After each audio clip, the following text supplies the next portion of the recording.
Today we got some more actual history about a woman named Mrs. Jennie Wiley. She was captured by Shawnee and Cherokee Indians in eastern Kentucky back in 1787. If you are familiar with the story of Fanny Kelly, who was captured by the Sioux in 1864, then you might notice many similarities to Jennie Wiley's captivity, which occurred 77 years earlier. This episode will be the first of a three-part series on unworthy history about the Indian Captivity of Mrs. Jennie Wiley. All three episodes will be released within this month. We'll be reading from this book, Eastern Kentucky Papers, the Founding of Harman Station, with an account of the captivity of Mrs. Jennie Wiley and the exploration and settlement of the Big Sandy Valley in the Virginias and Kentucky by William Elsey Connelley. This book was published all the way back in 1910. In this first episode, we will first hear about the history of the Indians in Kentucky. Then we will hear of how Jennie's father, Hezekiahards, was one of the first settlers in Kentucky. Then we will hear of the attack on the Wiley household and Jennie's capture into what some would call a captivity worse than death. By virtue of conquest, the Iroquois claimed all the country between the Ohio River and the Tennessee. They could not themselves occupy the land they had conquered. Other tribes stood in terror of them and did not encroach upon the territory to which they laid claim. Consequently, few aboriginal settlements were found in what is now the state of Kentucky. Alien tribes seem to have roamed over it in search of game. Hostile nations sometimes met in the gloom of its great forests in deadly conflict. It came to be regarded as the common battleground. In time, the Cherokees formulated a shadowy claim to a portion of it, which they disposed of to Henderson and his associates. This gave the English an ambiguous title to the soil which was never relinquished, although the French appealed to arms in contention for possession of the Ohio Valley. The defeat of Braddock left the English frontiers without protection from savage bands. Frequent and bloody invasions followed, and these were not ended by the final triumph of the English. The French inhabitants of Canada passed under the dominion of a government against which they bore the deepest enmity. The result was the conspiracy of Pontiac, which carried the torch, the tomahawk, and the scalping knife into the frontier settlements from Pennsylvania to Georgia. Painted warriors lurked at the skirts of every frontier community, save for brief intermissions for the next 30 years. Blazing cabin homes in the red glare of which lay murdered and scalped families, captive wives and daughters led away into the wilderness to degradation worse than death. Fathers and sons tortured at the stake. These were common occurrences all along the western borders of the English settlements until the Peace of Greenville in 1795. To oppose and, so far as possible, to prevent these atrocities, and to occasionally perpetrate similar or more horrible ones upon the Indians, there was developed that class of hardy backwoodsmen, hunters, adventurers, riflemen, and forest rangers who traversed the wilderness beyond the conditions of civilization, and afforded what protection they could to the exposed and defenseless pioneers. In 1763, the line defining the frontier extended from Ingles Ferry on the New River to the Susquehanna. It followed along the crest of that range of the Alleghanies, which separates the waters of the Ohio from the head branches of the Potomac and the James Rivers. Fort Pitt was an outpost far beyond the remotest settlements. A few pioneers were to be found on the headwaters of the Monongahela and other tributaries of the Ohio. South and southwest from Ingles Ferry, there were at that time no settlements of English-speaking folk west of the Alleghanies on the borders of Virginia or the Carolinas. A chance settler or an occasional hunter, all trace of whom is now lost to us, may have previously taken up his abode in those regions.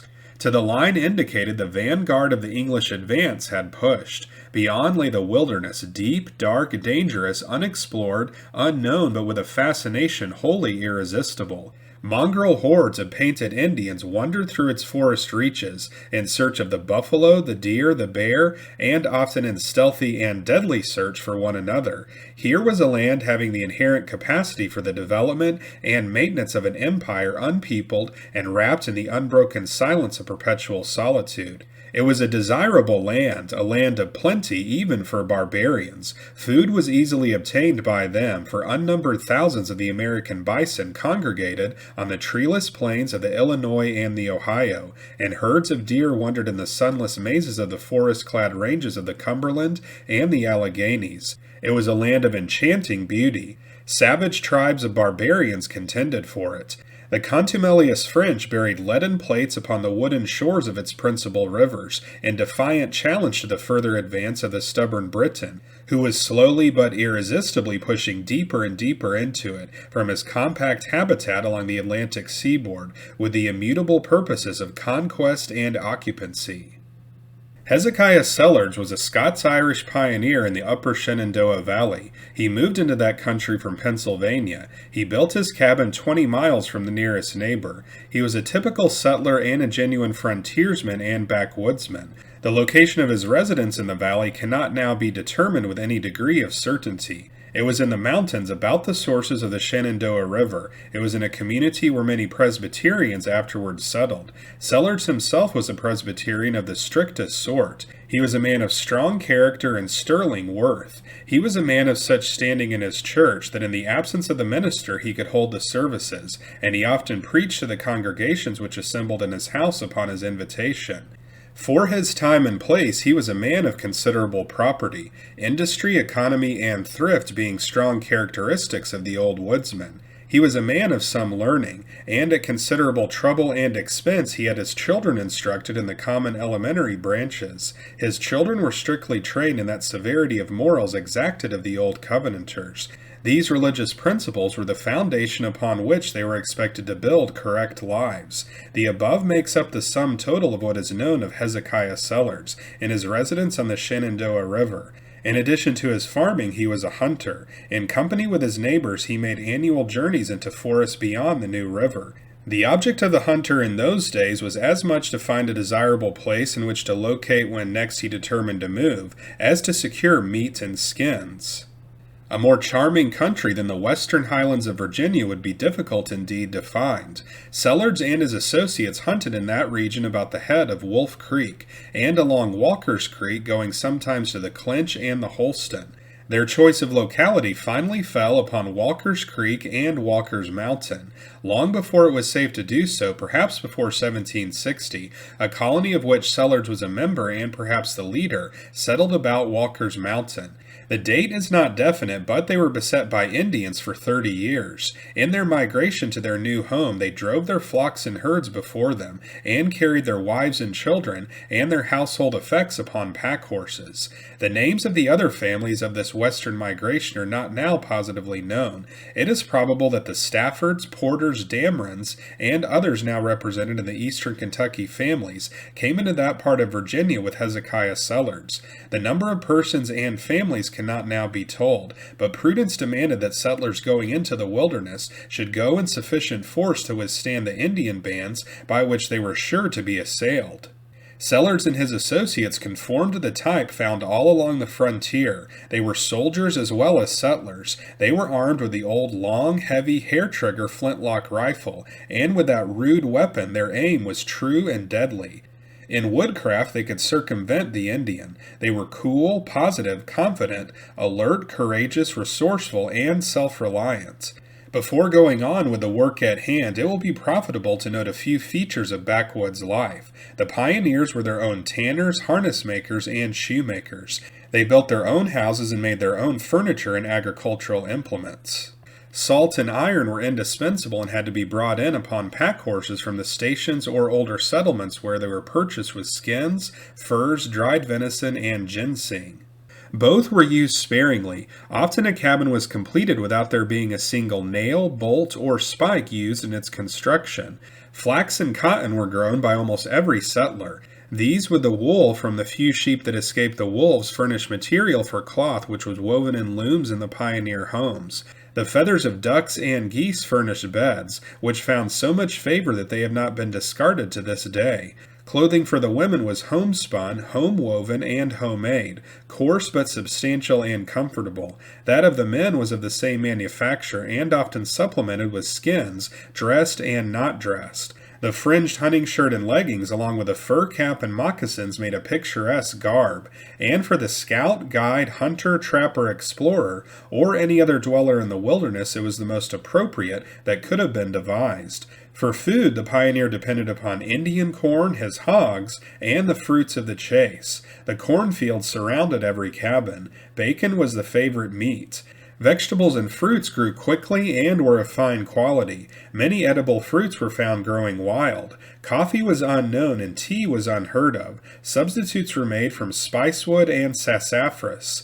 The division of labor was not so distinct as it is now. Women often worked in the field, plied the axe, sheared the sheep, pulled the flax, plucked the feathers from the geese and ducks, and frequently did effective service with the rifle. These things were in addition to their ordinary work of preparing food, spinning and dyeing thread and yarn, weaving cloth therefrom, making the clothing, and attending to many other affairs amid all the cares and anxieties incident to rearing large families on an exposed and dangerous frontier. Hezekiahards had a large family, but all his children, save 4, died before they were grown up.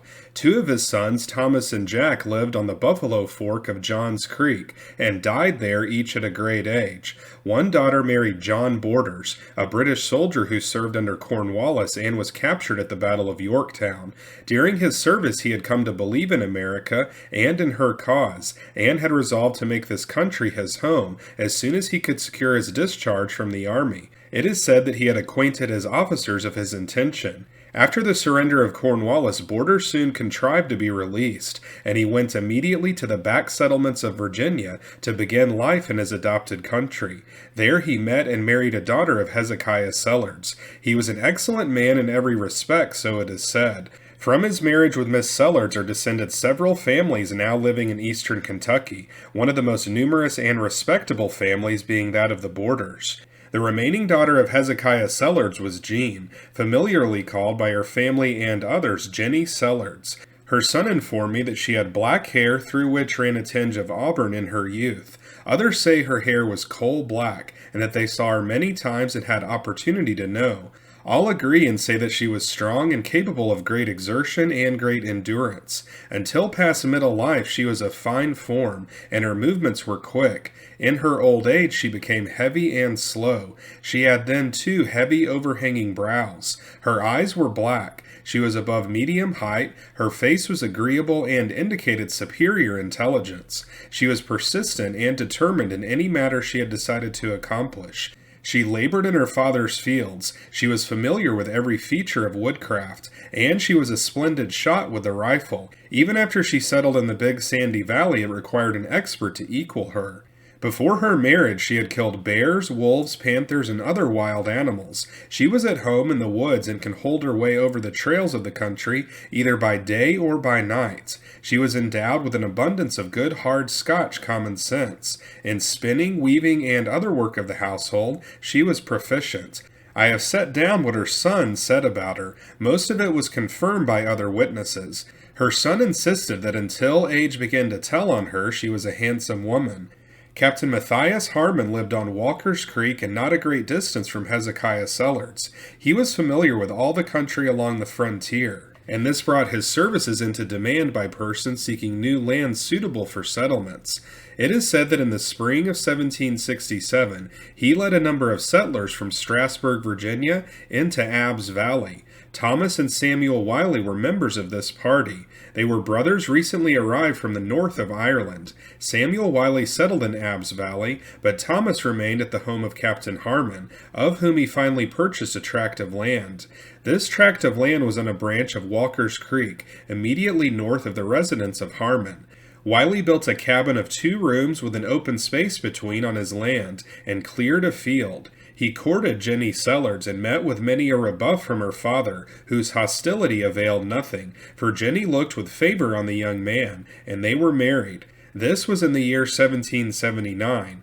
There is nothing in the life of Thomas Wiley and his wife essential to this account that occurred during the first few years of their married life. They labored to raise corn and other crops. Cows and pigs were among their possessions. Wiley did not become a good hunter, but he ranged the woods in search of ginseng. Children were born to them. They lived the simple lives of pioneers, as did their neighbors, and their neighbors were few and far between. It is necessary here to return to the transactions of Maias Harmon. Mention has already been made of the colony located by him in the vicinity of Abbs Valley. He made a number of such settlements in the country west of the New River. It had been for 30 years his intention to make a settlement at the mouth of Johns Creek on the Louisa River, when the attitude of the Indians would permit him to do so with safety. The Indian tribes beyond the Ohio River and the Cherokees living along the Little Tennessee had all to be taken into account. Some vagrant bands of Cherokees lived also along the Ohio River at that time. Harman was infatuated with the Louisa River country because game was more plentiful there than in any other region of which he knew. The great Indian trails between the Ohio River Indians and the Cherokees and other southern tribes lay up the Big Sandy, which accounts for the fact that the Indians roamed that country several years after they had disappeared from all other parts of Kentucky. For this colony, Harman had enlisted a number of his old-time associates and companions in wilderness exploration. In 1787, he believed it safe to establish his settlement, and it was agreed that it should be made in the winter of 1787 and 88. Harman's father was yet living. He always went with the other pioneers to hunt in the Big Sandy Valley. Except for a few years during the Revolution, this hunt had been made annually for 25 years, and perhaps even longer. As the hunters would not return when they went out in the fall of 1787, and as Harman Sr. was now too old to go with the colony, and was desirous of making a hunt with his sons this year, it was arranged that a party would go out for a few weeks prior to the departure to build the fort on the Louisa River. Where the hunters made their camp cannot now be determined. It was not far from the settlements, and it appears to have been near the headwaters of both the Tug and Louisa rivers. It is said that about 20 hunters went out in this party. Henry Harman and his sons, Henry Skaggs, James Skaggs, Robert Hawes, some of the Damrons, and a man named Draper are known to have been of the party that went out on the preliminary hunt. As it was the intention of the hunters to remain some time in the woods, they built a rough camp in which to sleep and to shelter their trappings in case of rain. The camp must have been near the Indian Highway, for one day it was surprised and attacked by a roving band of Indians. Few particulars of this skirmish have been preserved, though the memory of it is widespread. It is said that the previous night had been rainy and the morning cloudy and damp.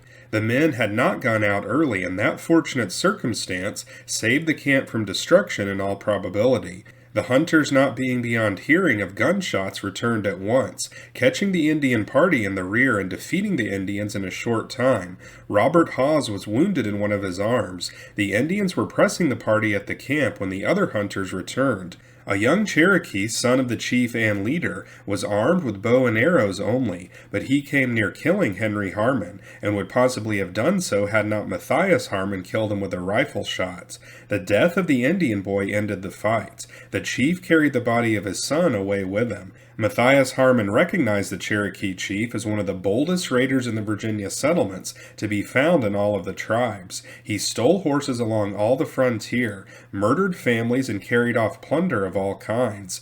Harman had followed him often and had met him in many a running fight. A bitter hatred existed between the two men, and the Cherokee had tried to destroy Harman's family several times when Harman was engaged in scouting and was absent from home, but his attempts had never been successful. He had frequently driven off horses and cattle belonging to Harman. It has been said that Harman and this chief had been friends at one time, and that they were both guides in the Sandy Creek voyage. When the Indians disappeared, Maias Harmon determined to return home at once. He was certain that the Cherokee would fall upon the settlements and inflict what damage he could, for he was a daring marauder and is represented to have been persistent in the pursuit of revenge, which it was believed he would now seek for his son slain in battle. The absence of Harman and other riflemen from the settlements gave him an opportunity which the hunters believed he would not let pass. A number of arrowheads remained in the wounds of Henry Harman, making his condition serious. On this account, no pursuit of the Indians was attempted.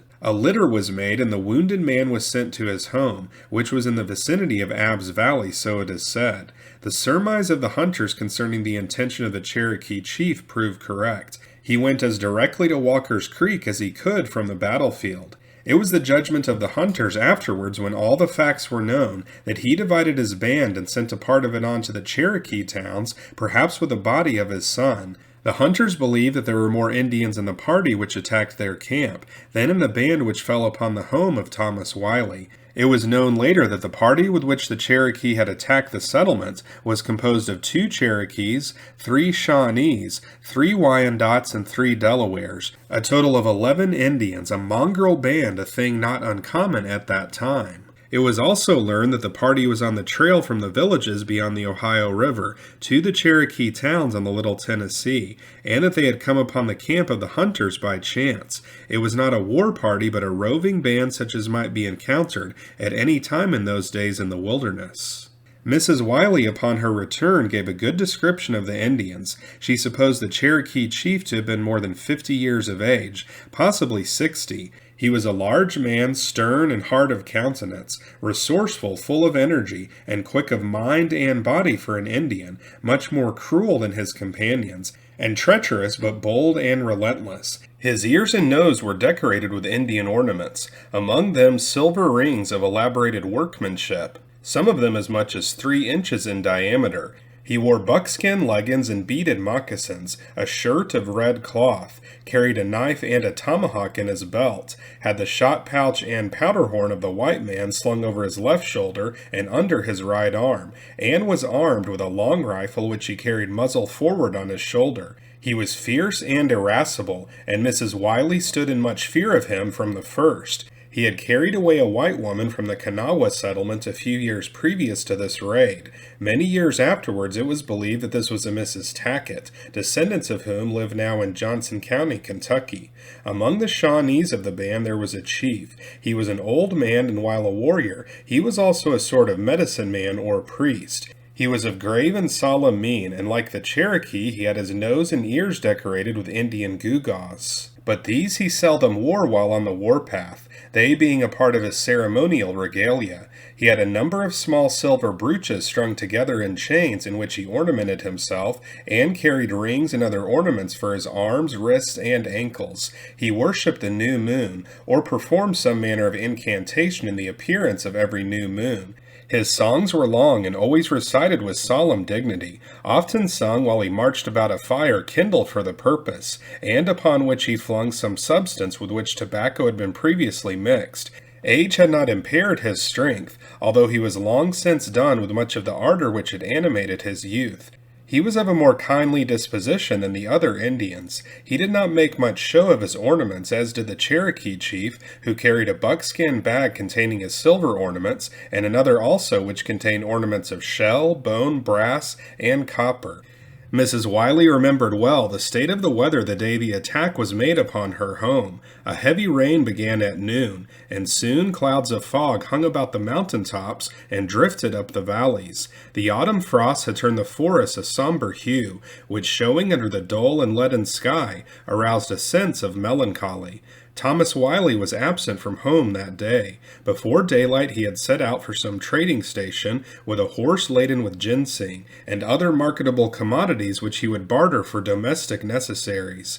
Mrs. Wiley's brother, a lad of 15, remained with her in the absence of her husband. The trading station was a considerable distance from Wiley's residence, and it was not expected that he would reach home until at night. There had been born to Thomas Wiley and his wife 4 children, the age of the youngest being about 15 months. John Borders lived about 2 miles from the house of Wiley. Some of his sheep had broken from an enclosure and escaped into the woods. While they remained there, they were in danger of destruction from wolves and other wild animals. In the morning of this day, Borders had gone out to search for his sheep. He had not found them when the rain set in. After wandering a while in the rain, he found himself in the vicinity of Wiley's cabin, and went over to it. He found Mrs. Wiley engaged in weaving a piece of cloth for use in her family. He called her attention to the cries and hootings of owls, which could be loudly heard from different points in the woods around her house. He said that he had heard these cries since the rain began to fall, but had not heard them before. While it was not unusual for the owls to call from mountain to mountain on dark and rainy days, Borders was apprehensive that the hootings heard this day came from Indians signaling to one another. Indians always use the cries of wild animals as such signals. Borders urged Mrs. Wiley to take her children to his house and remain there overnight as a matter of precaution. Mr. Wiley would pass his house on his return, and could be hailed and remain there also. Mrs. Wiley agreed to go as Borders requested, but wished first to complete the piece of cloth, which would require but a few minutes. As her brother could assist her in bringing the children, Borders returned home at once through the woods, and made further search for his sheep. To follow along the course of the creek, it was a mile from the cabin of Thomas Wiley to that of Maias Harmon, but by the path which led over a low hill the distance was less than half a mile. When standing in this mountain path on the top of the range, if you went down to the south you came to Harman's house. By descending to the north, Wiley's cabin was reached. As soon as boarders departed, Mrs. Wiley made all haste to feed and care for the domestic animals on the farm, and arranged for her absence from home overnight. The Indians were always expected in those days, but Mrs. Wiley felt no fear. It was her judgment that no attack would be made upon any settler until after night came on. Usually that course would have been taken by the Indians, but in this instance they were anxious to proceed as rapidly as possible. It was about 4 o'clock in the afternoon when Mrs. Wiley and the children were wrapped and ready to start to the home of boarders. Suddenly the house was filled with Indians. They came in at the open door yelling the war whoop, and began to strike down the children with their tomahawks. Little resistance could be offered by Mrs. Wiley. She realized the awful condition she was in, but she tried to save her children. She could not reach any weapon and could only struggle to protect the little ones. Her brother aided her as much as he could until he was brained with a tomahawk. Only the youngest child remained alive of her children and her brother. She caught up this child and fought off the Indians a few moments, after which the Shawnee chief found an opportunity to seize her and claim her as his captive. This angered the Cherokee chief and a controversy arose. Mrs. Wiley learned in some way from the actions of the two chiefs and what they said, that they supposed themselves at the house of Maias Harmon. She made haste to inform them that they were not at the Harmon residence, and told them her name. It appears that there had been some doubt as to which was Harman's house in the minds of the Indians. For the time being, Mrs. Wiley's life was spared, also that of the child she had in her arms. Her slain children and her brother were scalped before her eyes. The Indians found that their plans had miscarried. The family of their arch-enemy had escaped, though they had perpetrated a bloody deed in the settlements. The Cherokee insisted that Mrs. Wiley and her child should be killed at once, and a descent made upon Harman's house. The Shawnee chief believed that the hunters would return that day, and that they would meet with resistance at the Harman cabin. It was his opinion that they should make their escape from the settlements, and continue their journey, for pursuit was certain. The Cherokee chief was equally certain that they would be followed by the settlers, and he finally was brought to the opinion of the Shawnee, but he pointed out that they could not escape if they carried any prisoners. The Shawnee chief contended for his right to take a captive, and to carry her to his town. It was finally decided that the Shawnee might retain his captive for the time being, though it necessitated, as they believed, a return to the Indian towns beyond the Ohio River. Their decision to follow this course saved Mrs. Wiley's life. She did not know what the Indians were saying, and only came to know what had passed long afterwards when she understood the Shawnee language. Both chiefs could speak English a little, but this discussion had been carried on in the Indian tongue. The Shawnee chief informed her that he had saved her life, that she might take the place of his daughter who had recently died, the last of his children. The Indians set the house on fire, but such torrents of rain were falling that it did not completely burn. They entered the woods at a point near the house. Darkness was coming rapidly on. Mist and the black clouds of night swallowed up the valley and shut out the view. Mrs. Wiley's dog came hesitatingly after them, and was permitted to follow her. They ascended a hill north of the house, marching in Indian file headed by the Cherokee chief, the Shawnee chief being hindmost with Mrs. Wiley, her child in her arms, just in front of him. So that's it for this episode. All but one of Jennie Wiley's children, along with her brother Robert, were killed, and Jennie was taken into captivity with her 15-month-old baby. This occurred in the fall of 1787, and seems to have been caused by the death of the Cherokee chief's son at the hand of Maias Harmon. Maias Harmon was defending his own son, Henry Harman, who may have just been about 9 years old at that time. This is the first in a 3-part series on the captivity of Jennie Wiley. This episode told of her capture. In the next episode, we will hear about the terrible ordeal of her captivity. And then in episode 3, we will hear of her dramatic escape. All 3 episodes will be released this month on Unworthy History. This channel is called Unworthy History because we present actual history that is now deemed unworthy to show on history channels on TV. Some parts of our history are overlooked or hidden by our cultured elites, but this unworthy history has a place on this channel. Stay tuned to this channel for more actual history directly from old books. So if you want to see more episodes like this, then be sure to like and subscribe, and we'll see you next time on Unworthy History.